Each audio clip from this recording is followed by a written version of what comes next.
네, 오늘 보이는 라디오 1부 시작하기 전에 더 필름의 1년이라는 노래를 듣고 왔습니다. 오늘 보이는 라디오 1부에서는 문화의 날 시간입니다. 오늘 문화의 날 시간에서는 사실 우리나라의 어떤 교육은 굳이 예전에 오바마 대통령이 홍보해주지 않아도 전 세계에서 인정하고 있습니다. 네, 어느 나라에서도 이렇게 좀 교육열이 높은 나라가 드물죠. 다만 우리가 명심해야 하는 것은 이제 어떻게 공부할 것인가가 아닌 무엇을 할 것인가가 더 중요한 사안이 된 것이 아닌가 싶어요. 그래서 오늘 보이는 라디오 일부 문화의 날에서는 디지털 교육이라는 것에 대한 이야기를 해드릴까 합니다. 아직도 우리나라에서는 원어민 못지않은 영어 실력을 필수 스펙으로 삼고 있지만 디지털 정보 문명 사회에 접어든 인류의 필수 과제는 새로운 문명의 근간이 되는 디지털 언어 능력을 습득하는 것이 있어요. 물리적인 행동에 의해서만 가능했던 모든 일들이 이제는 뭐 디지털 아니면 소형 컴퓨터 아니면 스마트폰으로 거의 대부분이 할 수가 있게 된 겁니다. 그래서 디지털 인재가 어떤 경쟁력이 된 거예요. 이에 따라서 뭐 싱가포르 같은 경우에는 정부 주도하에 미래의 기술을 만드는 코딩 교육을 전파하고, 영국 같은 경우에는 모든 영국인이 디지털 언어를 구사할 수 있게끔 공교육 과정에서 프로그래밍 언어라는 게 있는데 요거를 가르치고 있습니다. 자연스럽게 교육 방법에도 변화가 좀 찾아오게 되는데, 교육을 위한 도구로 에듀 게임에 주목하는 미국을 한번 살펴보게 되면은 2015년 5월 싱가포르 리센룽 총리의 페이스북 페이지가 뜨거웠습니다. 2015년 4월 20일에 열린 스마트 네이션 싱가포르 창립자 포럼에 참석한 리센룽 총리가 개회사에서 자신이 몇 년 전에 그 C 언어를 이용해서 스토크 퍼즐 해결 프로그램을 만들었다고 이야기하고, 며칠 뒤에 해당 코딩 내용을 본인의 이제 페이스북 페이지에 공개한 건데, 리센룽 총리는 단순히 본인의 프로그램을 공개한 것을 넘어서 뭐 x가 정수라면 xn-x는 무엇일까, 뭐 하여튼 이상한 뭐 이렇게 질문 같은 걸 던지고, 버그를 발견하면 뭐 알려달라는 뭐 되게 적극적인 모습을 보였어요. 그는 실제로 의견을 남긴 사람들과 토론을 하면서 컴퓨터 프로그래밍에 대한 해박한 지식을 드러냈는데, 이 글은 16,000 이상의 공유를 하면서 싱가포르 국내외의 코딩 전문가나 비전문가 모두에게 뜨거운 관심을 받았고, 영국 BBC 방송에서도 보도되었다고 합니다. 네. 야, 한 나라의 총리가 이렇게 어떤 그 컴퓨터에 대한 어떤 디지털에 대한 지식이 뛰어난 거를 보면은 좀 어떻게 보면 대단하다고 볼 수가 있겠죠.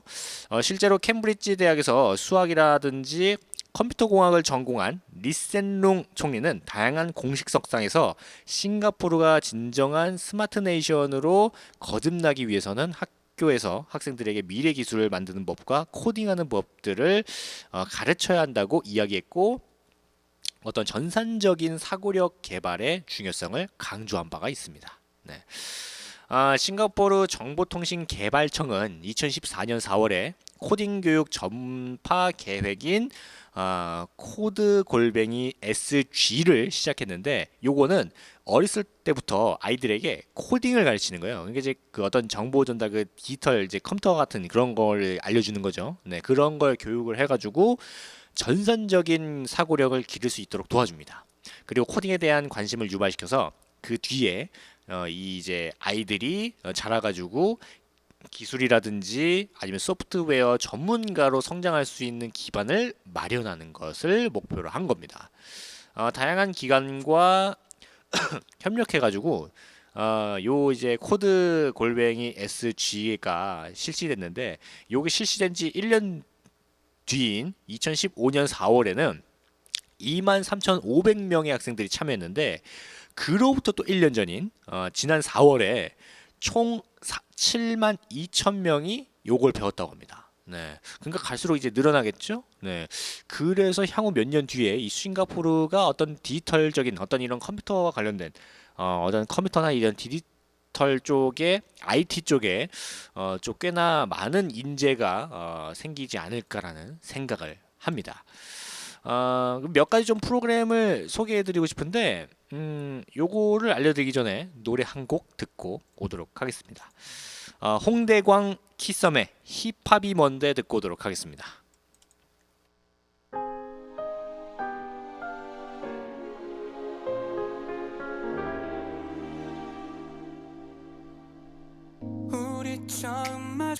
노래 듣고 왔습니다. 홍대광 키썸의 힙합이 뭔데 듣고 왔습니다. 지금 보이는 라디오 1부 문화의 날 디지털 교육에 대한 이야기를 해드리고 있습니다. 네.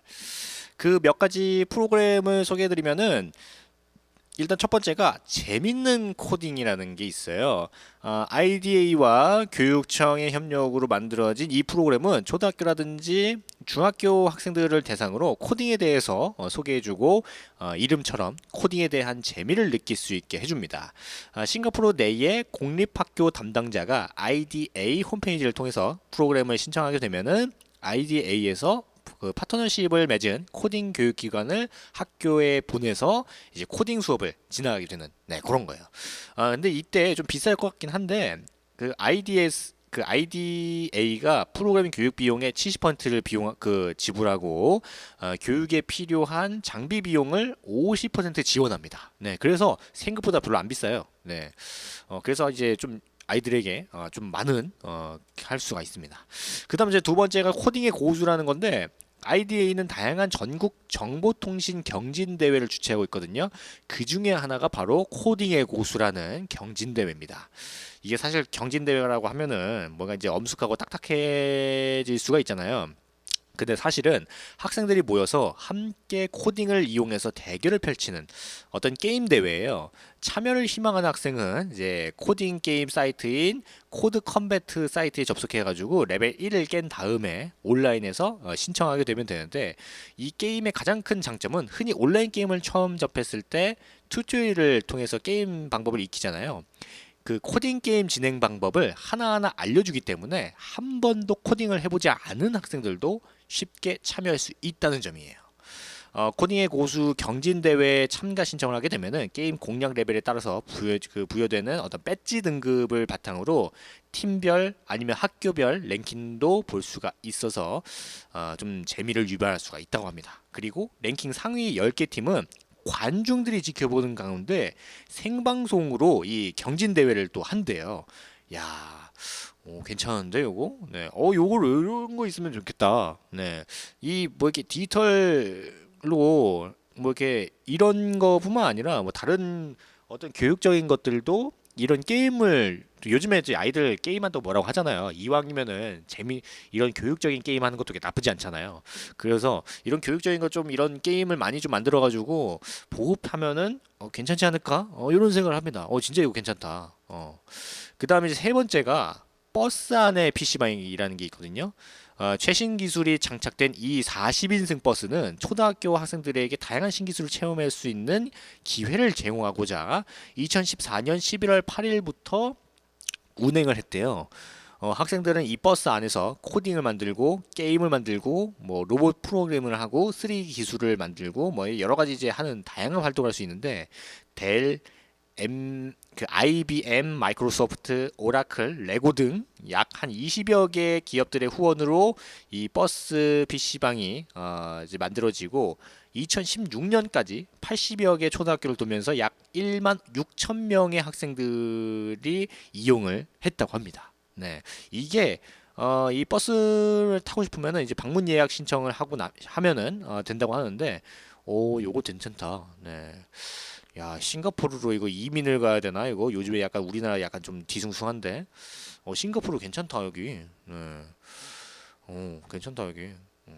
2015년에 마이크로소프트사는 코딩에 대한 학생들의 인식을 알려고 설문조사를 한 적이 있어요. 다양한 지역에서 실시를 했는데 싱가포르 학생 총 250명을 대상으로 했거든요. 여기에 뭐라고 했냐면은 그 250명 중에 76%가 코딩 is cool, 코딩은 멋지다라고 대답했고 66%가 학교에서 이 코딩을 꼭 배우고 싶다라고 응답을 했고 44%는 이미 온라인 강좌를 통해서 코딩에 대해서 배웠다고 조사 결과가 나옵니다. 이거를 바탕으로 마이크로소프트사는 그 디지털 세계가 빠르게 변화하고 있는 만큼 학생들도 이러한 변화에 맞춰서 좀 빠르게 배우고 싶고 뭐 그렇게 따라가고 싶고 뭐 그런 어떤 흐름이 있는 것을 알 수가 있다고 얘기한 바가 있어요. 네. 5개월 뒤인 2015년 7월 1일 마이크로소프트사는 IDA와 함께 코드 포 체인지 프로그램을 발표했는데 이는 싱가포르 내의 젊은 인재들의 전산적인 사고력 개발을 돕기 위한 프로그램으로 3년 이내에 1200만 명의 참여를 목표로 합니다. 발표회에서 마이크로소프트사의 상무이사 제시카 타는 코딩을 더 이상 이공계 학생들의 전유물로 만들 수 없다라고 이야기를 했습니다. 마이크로소프트사의 코드 포 체인지는 코드 코딩 워크숍, 아워 오브 코드, 터치 디벨롭먼트 등의 어떤 그 세부 프로그램도 만들어져 있어요. 그 중에 코드 코딩 워크숍은 초등학교 저학년을 위한 프로그램이거든요.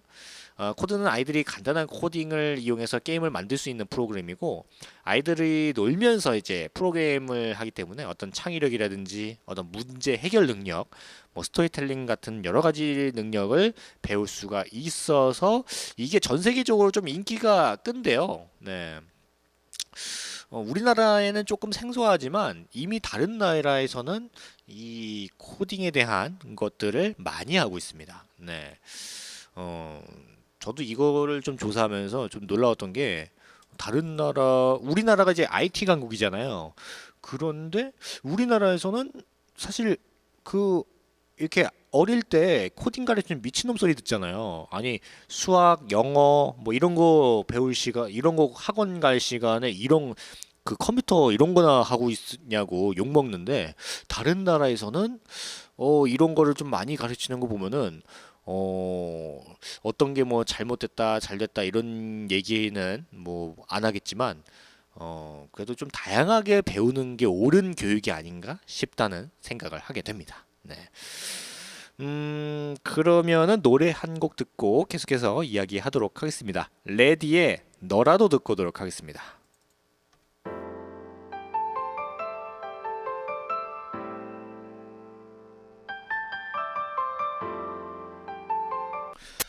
노래 듣고 왔습니다. 레디의 너라도 듣고 왔습니다. 지금 보이는 라디오 1부 문화의 날 디지털 교육에 대한 이야기를 하고 있습니다. 네. 2014년 11월 싱가포르 리센룽 총리는 싱가포르의 향후 비전으로 스마트 네이션을 제시했어요.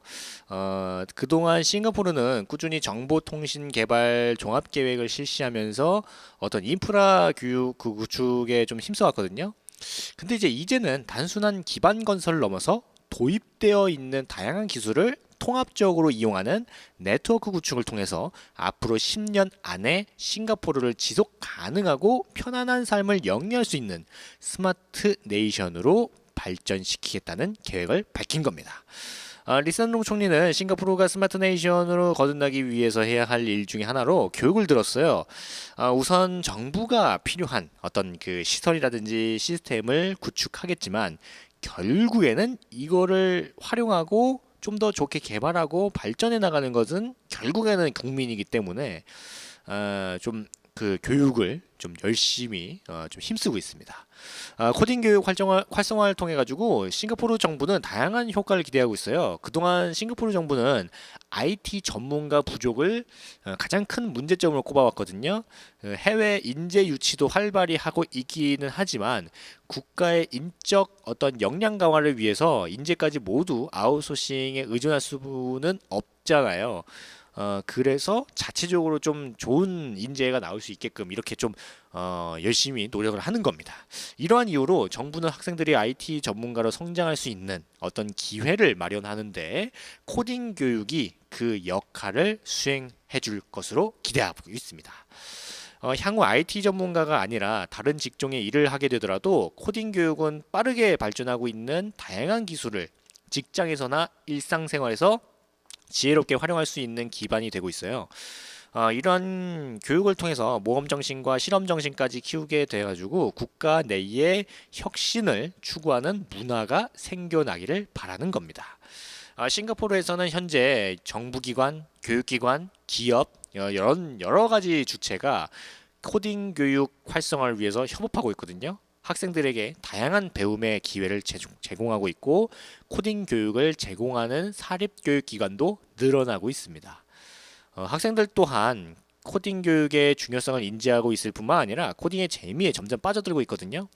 요즘에 우리나라도 사실 이 조금은 뒤늦지만, 뒤늦다고 해야 되나?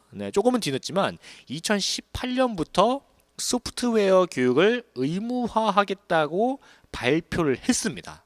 최근에.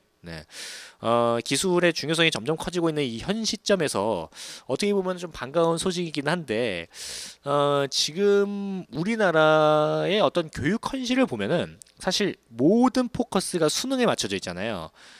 수학, 뭐 영어, 뭐 이런 거에만 맞춰져 있는 시점에 2018년에 이렇게 좀 소프트웨어 교육이 들어가도 이런 수능 교과목까지 이렇게 올라오진 않을 것 같고 그냥 약간 교양 과목 같은 뭔가 느낌으로 이게 들어갈 것 같긴 한데 모르겠어요. 그러면 또 흐지부지 될 것 같아서 차라리 흐지부지 될 바에야 위 넣는 거는 이제 학교 선생님들만 힘들지 않나 싶습니다. 이왕이면은 조금 좀 체계를 정확하게 잘 해서 교육을 좀 잘 해줬으면 좋겠어요. 그 아이들이 이제 좀 커가지고 우리의 미래가 되잖아요. 사실 어렸을 때 이상하면은 바지 대통령도 되고 이상한 애들 많이 되거든요. 좀 어린 아이들 교육을 좀 잘해줬으면 좋겠다라는 생각을 하게 됩니다. 오늘 보이는 라디오 1부 문화의 날에서는 디지털 교육에 대한 이야기를 해드렸는데 이 디지털 교육에 대한 이야기가 은근히 좀 어떤 세계적인 흐름이 있기 때문에 이야기할 게 조금 남았어요. 그래서 다음 문화의 날 시간에도 이 디지털 교육에 대한 이야기를 조금 해드리도록 하겠습니다. 그럼 저희 야암상가 시장 노래교실 노래 듣고 잠시 후 2부 소리를 찾아서에서 뵙도록 하겠습니다.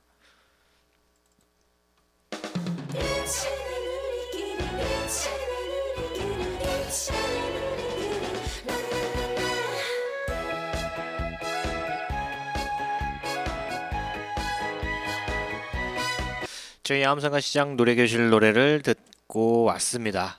이준영의 우리끼리, 홍진영의 사랑이 좋아, 이전의 철수씨, 성타의 꽃이 필 거야, 김국환의 달래강, 윤신의 인생이란까지 저희 야암상가 시장 노래교실 노래를 듣고 왔습니다. 이번 보이는 라디오 2부 시간은 소리를 찾아서 시간입니다. 오늘도 다른 나라의 노래를 들어보는 시간인데 오늘은 저번 시간과 마찬가지로 역시 코르시카 합창 음악에 대한 이야기 그 두 번째를 가져왔습니다. 오늘은 그 코르시카 음악을 알린 어떤 대표적인 아티스트들을 몇 명 좀 알아볼 생각인데 첫 번째로 페트루 쿠엘푸치라는 가수입니다. 페트루 쿠엘푸치는 코르시카 음악에 관심을 갖는 애호가들이 반드시 만나게 되는 그 아티스트예요. 현대 코르시카 대중음악의 구심점 역할을 해온 대단히 이 코르시카 합창음악에 대해서는 굉장히 중요한 인물입니다. 특히나 코르시카에 대한 적절한 사랑과 경외심을 노래하는 그의 곡 코르시카라는 노래는 우리나라를 포함해서 세계의 음악 애호가들에게 굵고도 깊은 감동을 전한 코르시카 음악 최고의 명곡으로 기억되고 있습니다. 저번 시간에 이제 이 코르시카라는 노래를 듣고 와봤죠. 70년대 초반에 코르시카 사람들의 강한 이제 정체성과 독립에 대한 열망은 폴리포니의 부흥운동으로 이어지고 그 중심에 페트루 구엘푸치가 있었던 겁니다. 당시 그가 주축이 되어서 약 한 40명 정도의 뮤지션들로 구성된 그룹 칸타우 포폴루 코르수는 코르시카의 음악을 전 세계에 알리면서 큰 성공을 얻었어요. 코르시카 사람들을 향한 노래라는 뜻의 그룹명으로 한 이들은 80년대 후반까지 활동하면서 폴리포니의 전통을 좀 더 쉽게 대중들에게 전했고 그 이후에 페트루 구엘푸치는 솔로로 활동하면서 명곡 코르시카를 비롯해서 묵가적이면서도 코르시카 사람들의 어떤 정서가 좀 진하게 배어 있는 그런 노래들을 많이 발표했어요. 그 1990년대 다시 한번 코르시카 음악사의 길이 남을 의미 있는 음악을 남겼는데 코르시카의 목소리라는 의미를 지닌 보체 디 코르시카라는 6인조 팀을 만들어가지고 그 코르시카 폴리포니의 전통을 고스란히 담은 무반주 합창 음악을 선보였어요. 폴리포니스라는 제목으로 발표한 이들의 단 한 장의 앨범은 코르시카 폴리포니의 정수를 담은 걸작으로 대찬사를 받았습니다. 그 전통적인 폴리포니에서 그 비롯된 창법으로 노래하는 깊은 울림을 지닌 목소리와 다양한 음악 어법은 코르시카 음악인들의 모범되었을 뿐만 아니라 전 세계 어떤 감동을 주기에 충분했던 그런 음악들입니다. 그리고 지금 우리나라 무대에서 선을 보이기도 했던 그룹 아필레타는 1978년에 창단돼가지고 코르시카 음악을 세계에 알려온 팀이거든요. 이 아필레타는 코르시카의 식물 이름을 이제 그룹명으로 한 그거예요. 네, 필레타가 뭐 무슨 식물 이름이래요. 네, 저는 이거 뭐 모르겠는데, 네, 되게 이쁜 그런 식물이라고 합니다. 어쨌거나 코르시카 폴리포니의 전통적인 모습을 보여줌과 동시에 전통을 기반으로 한 새로운 시도를 이어가면서 35년이 지난, 네, 그리고 이제 앞으로도 계속해서 어떤 정체성을 잃지 않고 어떤 코르시카 음악 그룹으로서 열심히 좀 아직도 활동을 하고 있는 거 보면 좀 대단한 분들인 것 같아요. 네. 그럼 이쯤에서 노래 한번 듣고 오도록 하겠습니다. 코르시카 음악을 한번 두 곡 정도 듣고 오도록 하겠습니다.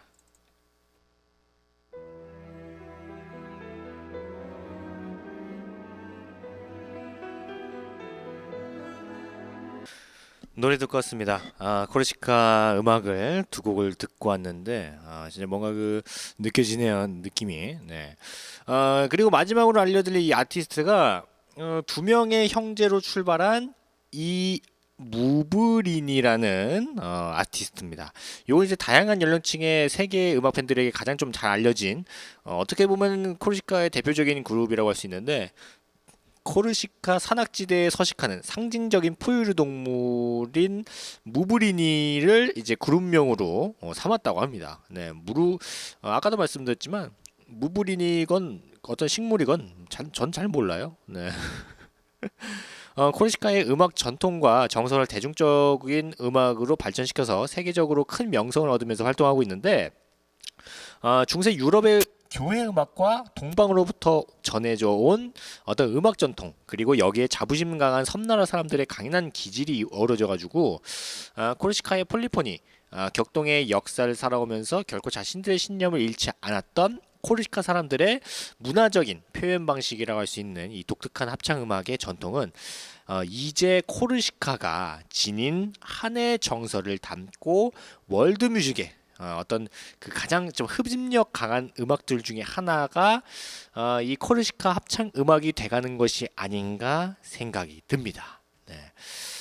오늘 보이는 라디오 2부에 이 소리를 찾아서 코르시카 합창 음악에 대한 이야기를 해드렸는데 뭔가 그 전에 그 제가 알려드렸던 노래들과는 사뭇 다른 느낌이죠. 아무래도 이제 합창 음악이다 보니까 근데 이런 합창 음악에서 나오는 어떤 그 울림 같은 거 있잖아요.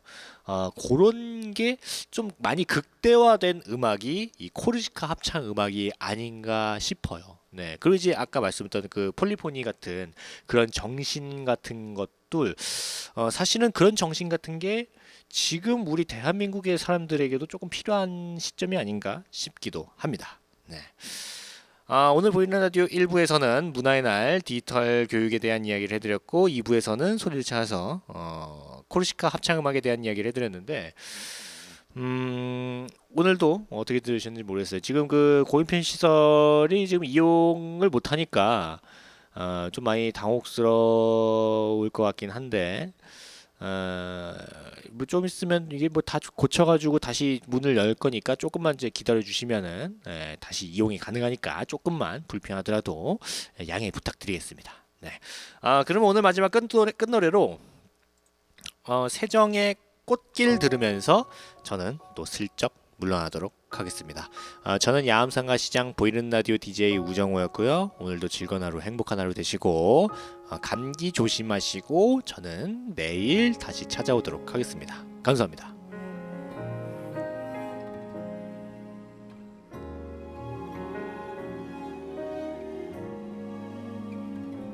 세상이란 게 제법 춥네.